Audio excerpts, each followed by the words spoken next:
ვადებში, რა ვადებიც არის განსაზღვრული, ჩვეულებრივად, თქვათ იურიდიულობის მოვალეობის შესრულება, იურიდიულად აქვს დასახელებას, თქვათ იმ ვადაში.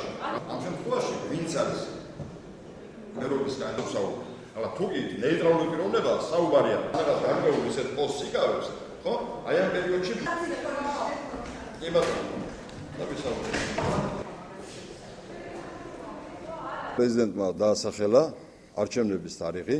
ეს როგორც თბილისში მოხდა, საჭიროდ მიმაჩნია სახელმწიფო პარტიამ დაასახელოს თავისი კანდიდატი, მერობის კანდიდატი ქალაქის და თუ ის დღეს თანამდებობაზე იმყოფება, ჩამოაშოროს თავის თანამდებობას.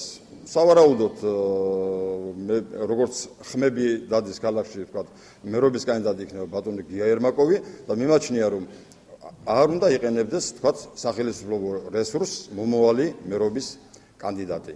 კოალიცია განიხილავს კანდიდატს იმასთან დაკავშირებით, რომ თბილისში უკვე გარკვეული იყო და გამოკვეთილი იყო კანდიდატურის შინაობა, დღესდღეობით ეს არ არის გამოკვეთილი ბათუმში და აქედან გამომდინარე გვაქვს ჩვენ დრო იმისათვის, რომ 27-მდე კოალიციურად განვიხილოთ კანდიდატურა და შემდეგ უკვე მოახსენოთ მოსახლეობას.